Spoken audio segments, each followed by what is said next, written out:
This is the new Volkswagen Polo, and it's a little bit like the actor from Harry Potter, Daniel Radcliffe. You see, over the years, it's got a bit more chiselled and grown-up looking, but hopefully it's still got the same magic. Now, we'll find out in this review. One thing we've already found out is that my jokes do not get any better with time. So the Polo, it starts from just under £14,000, but as you can see on carwow.co.uk, it actually starts from around 12.5 grand. Now, if you click on the pop-out banner or on the link below the video, you can go to carwow.co.uk to compare offers on new cars. Now, one of the main ways that the Polo has grown up is in terms of interior space. It's actually pretty much the same size on the outside, but inside they've managed to just eke more room out of the cabin. For instance, the boot is around 20% larger than before. Now, you're probably thinking, oh no, look at this, you've got an annoying load lip to lift stuff over. And when you fold the seats down, there is therefore this ridge. Look at that, that's annoying, isn't it? Look, if you want to slide things to the front. But you know, Volkswagen, they think of everything. If you want to, you can pay to upgrade to have this adjustable boot floor. Then it minimises that lip and makes it much easier to slide items to the front. The seats don't lie completely flat, but they get pretty blooming close. So yeah, actually the boot with the seats up is almost as large as the Volkswagen Golfs. Now, the back seats, when you compare those to the previous Polo, they're an improvement as well. You still have the rear seat belts in these nice little runners there, so they never snag on the seats. You don't have to put them in clips like you do in some other cars, so it's just much easier. And when you're in, well, the old Polo was pretty cramped for knee room. This one is actually, look, that's actually all right. A good thing is headroom. Look, I've got plenty. I can put my whole hand pretty much above my head, even when I'm sat up straight. So taller people will be fine in the back of this Polo. Yeah, when it comes to carrying 3 abreast, it's still not great because it is a narrow car, but I've still got enough headroom here.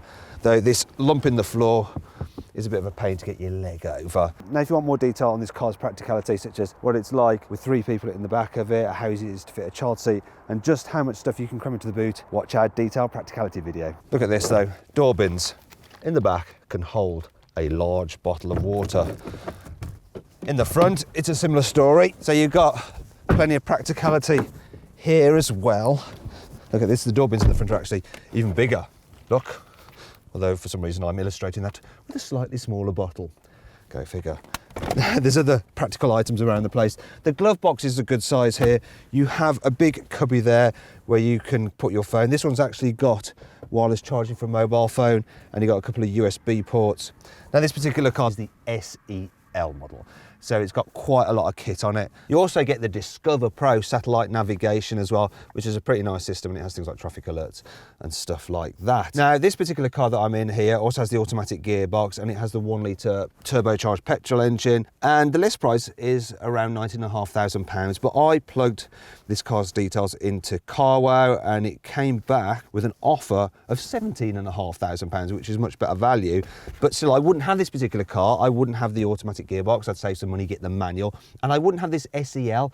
I get the normal SE because it's pretty much got all the kit you actually need. For instance, you still get this 8-inch touchscreen, and it's all nice and easy to use, intuitive, crisp, clear display. I mean, I do like it. The only thing is it doesn't have satellite navigation, but that doesn't really matter because you have connectivity for your phone, so you can just run the Navi off your phone. And if you click on the pop-out banner in the top right-hand corner of the screen, you can see my in-depth video review on the infotainment system. And one of the key things that the SE does have is this multifunction steering wheel. Now, Volkswagen are very clever. You see, they know that this is the part of the car that you touch the whole time while you're driving it. So they put a lot of money and effort into making this feel as posh as possible, and it always makes the car, as a result, feel expensive when you're driving it. In fact, the whole interior just has, you know, an air of class and quality that you don't get in other small cars. Yes, there are some brittle plastics about the place, but that's to be expected at this price point, and everything does feel solid. And then there's the design. Now, it's not the most exciting design. It's not exactly flamboyant, but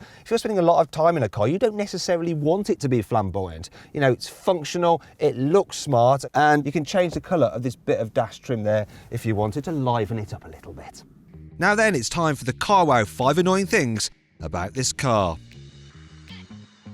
This little central digital screen is just in black and white, and the graphics are really blocky. It all looks a bit cheap. You get the feeling that Volkswagen is trying to convince you to pay a whole heap extra for the glorious widescreen high-definition driver's display. Automatic gearboxes are usually pretty quick off the line, but this auto is actually quite slow to respond. So let's say you sat at the traffic lights, they suddenly turn green, you want to nip ahead, you floor the throttle, wait, and then it finally goes. You can only get the Polo as this boxy 5-door version. That being the case, why the heck has Volkswagen stuck a sexy drawing of a sporty looking 3-door version on the car's owner's manual? That's just teasing. The feeder for the central rear seatbelt just looks horribly cheap and yeah, quite flimsy. I hope I'm gonna put that back. Yeah. The central cup holders are a weird octagonal shape. That means that you can't fit one of these thermos cups in them very easily. Look, it just flops about.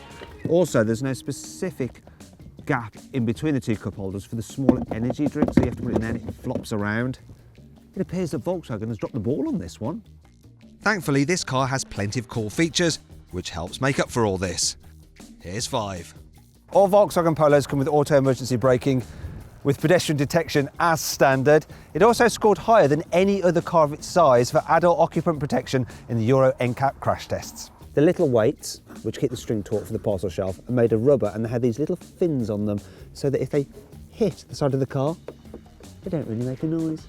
You can get the Polo with adjustable suspension so you can make it feel a bit stiffer for a more sporty drive. The central armrest that you can get with this car may look a little bit too short, look, but don't worry, you can extend it. Then it's in the perfect position.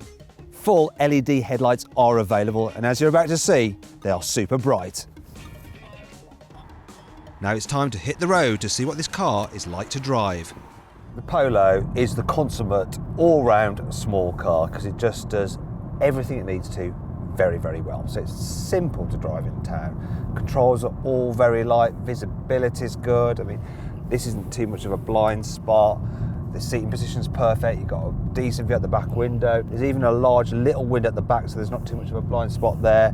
Now you can see for yourself by clicking on the pop-out banner or the link below the video to join me for a POV test drive video. Now when you get out on the motorway, the Polo can hold its own there as well. In fact, this is the small car that feels most like a big car, if that makes any kind of sense.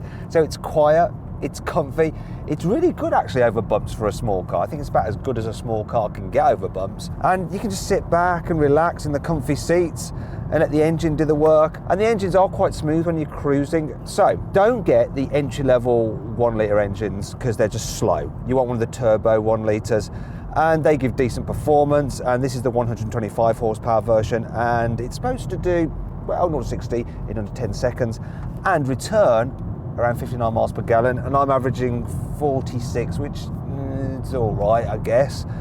Now, when you put your foot down, now you might have heard that. That's the problem with this engine. It's a little bit rough. It's a 3-cylinder unit, and they always are a little bit rough and vibey, but I think this is rougher and more vibey than other 3-cylinder units. That's my only problem with this engine. Now, you might be someone who does loads and loads and loads and loads of miles, in which case you'll probably want the diesel, and there's two 1.6s to choose from, and they should return, according to Volkswagen, about 75 miles per gallon. Though in reality, you're probably looking at around 50. Now, when you go on a twisty road, the Polo, it's good. It holds the road well, it's sure-footed, the steering's sharp. No, it doesn't feel cheeky to drive and a bit of a laugh like a Ford Fiesta is. Now, you may not care one bit if you want a car to just get you from A to B comfortably and in a relaxed fashion, because this will do that. It just won't necessarily put a grin on your face. You'll have a smile because you'll be happy, but you won't be grinning. But does that matter to you? Probably not. Such is the world of modern motoring.